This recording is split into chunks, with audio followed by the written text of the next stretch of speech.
welcome everybody to the post-screening Q&A. We hope that you liked the film that you've just seen. My name is Kat. I'm part of the programming team of Lux Film Fest. And today we are joined by Estephan Wagner and Marianne Hougen-Moraga, the two directors of Songs of Repression. It's a film that has been shown in many festivals before, ITFA, Zurich Film Festival, CPH Docs, where it also won the top prize. And now we're very pleased to have it here at Luxembourg City Film Festival. Hello, Estephan. Hello, Marianne. Thank you very much for taking your time to join us today. Hi there. Thank you so much for having us. We'd love to be there, but at least we can be on your screens. It's a virtual presence. It's already that. Thank you. So I think, people who have seen the films will really agree with me that your film offers an illuminating look at the traumatic past of the Villa Baviera, formerly known as the Colonia Dignidad, which was marked by abuse and religious fanaticism under Paul Schäfer and the Pinochet regime. Can you tell us some more about how you came up with the idea for the film and why you decided finally to make this documentary? Yeah, I think we should then start by telling a bit about our backgrounds, because that is a crucial part of our motivation for making this film. I was born and brought up in Denmark with my mother, who is a Chilean refugee. She fled the dictatorship in Chile in '73. And since I was a little girl, I would always hear about Colonia Dignidad, whisperings about it, with my mother talking with other adults. And when I would ask her, but what is Colonia Dignidad? Then she would always answer me, that's just a place one should not talk too much about and one should never come near to it. So that was my life, this very growing up with a clear awareness of left and right, and in political terms, you could say. I grew up on the other side of the spectrum. I grew up in a German family in Chile, very much to the right-hand side, politically speaking. And we would every summer go to the south for the summer holidays, and we would plan the trips in a way that we could stop for lunch at a restaurant that the colony had at the time, which was a place where people spoke German, where it felt cozy and safe, weirdly enough. And obviously, when we grew older, we both realized that the world is more complex than what we were told as children, and made up our own minds. And later we met with Marianne, we met in London, and we often spoke about these black and white images of the world that we sometimes have. And still people, I mean, nowadays, think about all these bubbles people live in and fake news and whatever. And we thought, well, we need to do something about that. Yeah, and then we read an article about Villa Baviera, and we read that it had turned into a tourist resort where you can enjoy food and go hiking and sleep in the hotel, as you've also seen in the film. And we thought, wow, we should go and explore this place, because definitely there are many nuances behind the facade of this tourism that they are building up that we would like to explore. And it's also, in a way, we would travel. We live in Copenhagen, Denmark, but we would then travel to Chile, where we're both from, and explore in some way our country again. Yeah, that's great. It really shows that you had like more of an inside view, and I think that's really you really catch that right at the at the center of the film.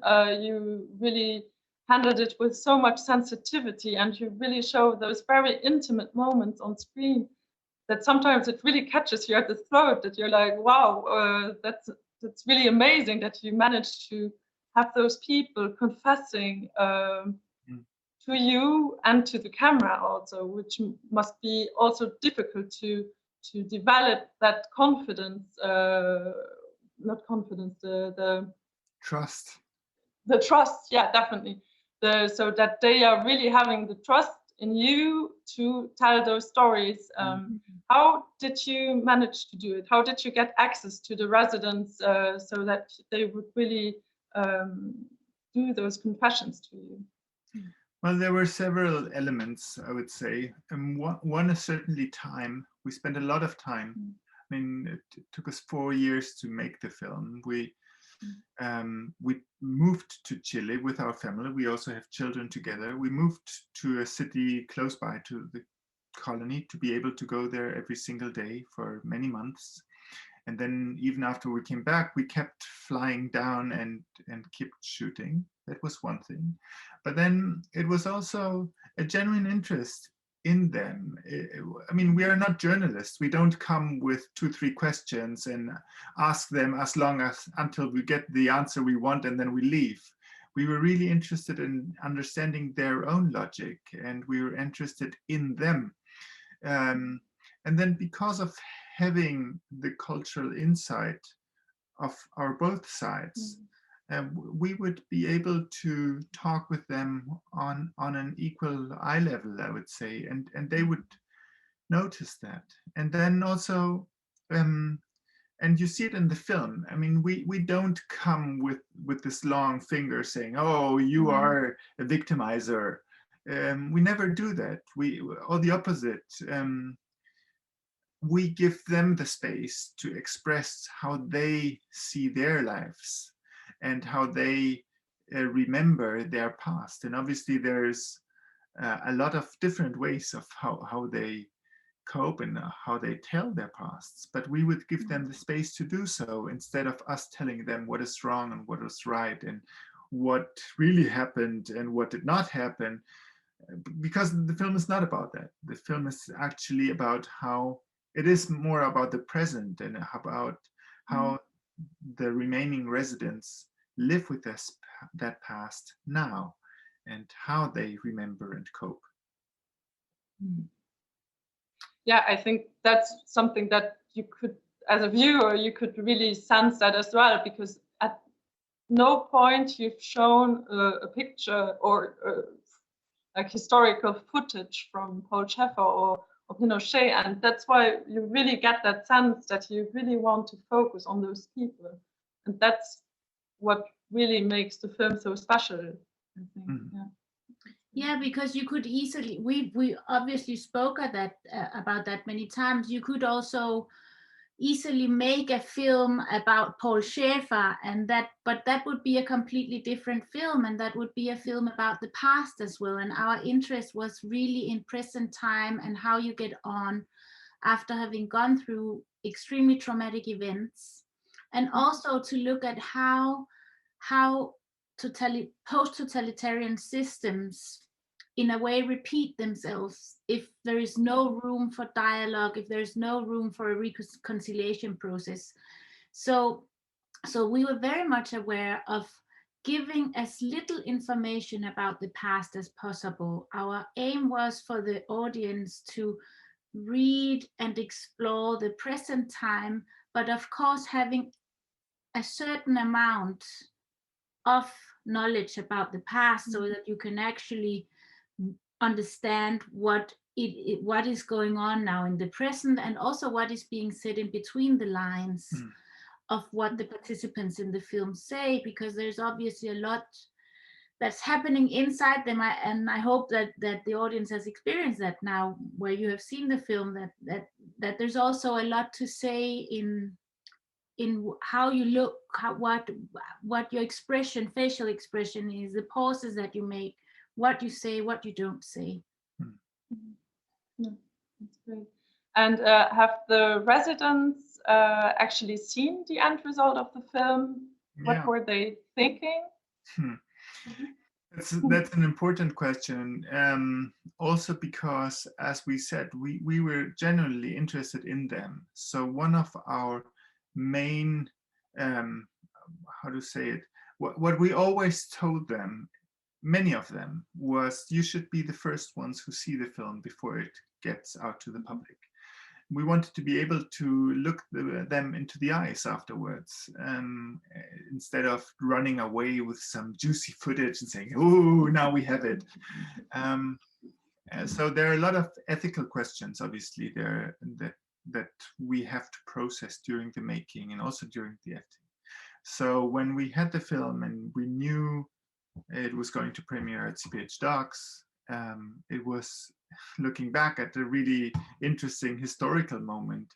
Early March 2020, northern Italy was closing down, or was closed, but all the rest of Europe or the world was just thinking, oh, these bloody Italians again.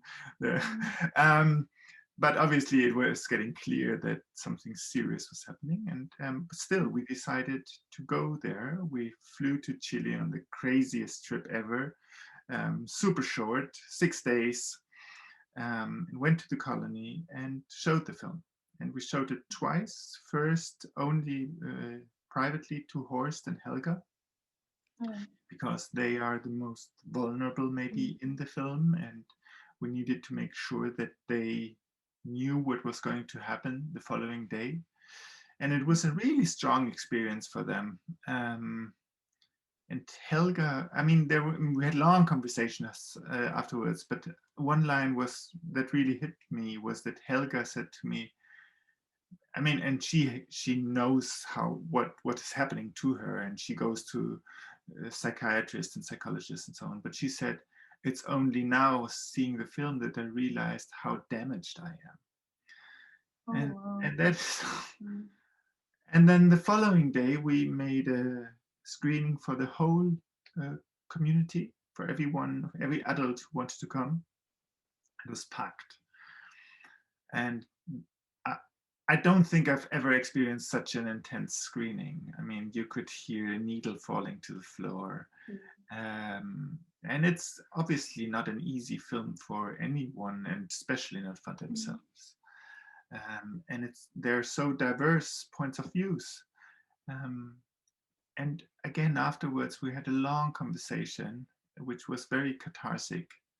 And many strong things were said, but some of the ones that kept repeating again and again were people saying, although there have been all these films about us and reportages and books and PhDs and whatever, it's the first time we see ourselves on the screen.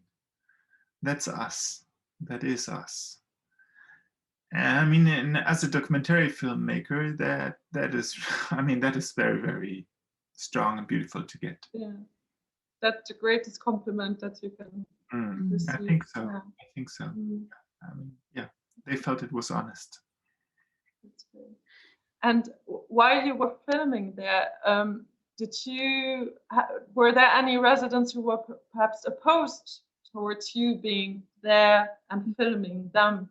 Or are they so used to, it's also a touristic spot, so they might be already used to being photographed and...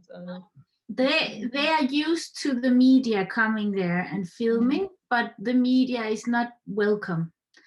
Because it's always painted as a very black and white picture either, and it's always these quick reportages, journalistic reportages, where either they are painted as these monsters that you shouldn't go near to, who collaborated with Schäfer, or they are portrayed as pure victims of Schäfer, which is something that is in favor of some of the ones who live inside the colony. So of course they were actually very reluctant to open up to us, and that is where the time, as Estephan mentioned, came into the picture. It was really important for us to give it time and show them that we had genuine interest in them as persons, and not just we never had these clear-cut questions that we wanted to ask them. We never prepared many questions or angles before going there. We would always, every day we would come and be open to whatever would come up. So, and sometimes then we would agree with someone, okay, let's meet tomorrow, now and go to the graves and you will show us around. And so, but of course, so in the beginning they were very, very reluctant, and it was different from person to person when they started opening up. Some did it the second week we were there, some did it after 4 months. And then of course when we filmed with Aki, who is the one that shows walks around with Horst and tells about how people were tortured, and that was very late in the process, and he lives outside the colony, as you already know. And when some of the people in the colony saw us filming with him, they got worried again, as you also hear in the film. They were spying to see what image is it that they are going to do now. And we wanted to make this sort of, we wanted to show all kinds of logics, all kinds of views from in there, and we thought that Aki's view was also a view upon how you get on today and how you see the past. Definitely, yeah. So I've read that the executive producer of the film was Joshua Oppenheimer, that many people will know for The Act of Killing and The Look of Silence. How did this collaboration come along? Was it right there from the beginning of the project, or was it throughout filming that? How did you work together? I mean, we've been friends with Josh for many years, and we have worked for many years in several films with the same producer who produces his films, Signe Bure Sørensen from Final Cut for Real. So of course we went to Signe to work with her again, and she loved the project. And then as friends in the beginning, we were talking with Josh about the project, and he loved it. And then we realized, well, actually it would be wonderful to involve him, because I mean, when you get into these like really tricky projects with lots of layers, with lots of traumas, with lots of things that are not said, you need feedback and you need to talk. It's like a psychologist who goes to his supervisor to speak things out, right? And for us, it's a bit the same. So we would have really, really interesting conversations with him, basically, about what we were doing and how we were approaching the characters and the story as such. And yeah, it was very inspiring. Yeah. So, and now it's already the last question. I was just wondering, we talked about it earlier, it's quite a difficult time to show a film at the moment, cinemas being closed, many festivals being online, but what are the next plans for Songs of Repression, online and offline, and what are your plans? Do you already have a different project in the pipeline? Well, I mean, for Songs of Repression, it is it's still traveling on festivals, and hopefully there'll be one festival further on in spring where we can go physically. But for now, it's mostly online. And we were in Zurich physically, which was a great experience. That's the only one in a whole year where we have actually been able to be in the cinema and meet the audience. And audience in the cinemas, we so much miss to meet with you in real space. So that, and then there is one beautiful thing that's hopefully going to happen in October, because the film won the main award at the biggest film festival in Chile, which of course is a very important place for us to show the film, and they have invited us to come back this year to receive the award in person and meet the audience in a cinema, and that we are looking very much forward to. Yeah.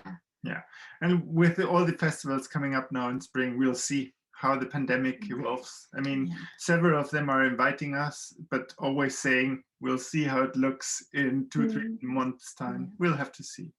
And then our own projects, we are starting new projects. But bit by bit, we work slowly. So it's a long process always. This film took us 4 years to make, so that's what I was going to say. If the result is so beautiful as the one from Songs of Repression, take your time. We're We do. waiting 4 years together. All right, great. Thank you very much for your time. And let's hope, that you can show your film at other festivals again, because I'm sure that the audience will love it as much as we have. Wonderful. Thank you very much. Wonderful. Thank you so much for having us. Thanks to the audience for watching. And have a good day.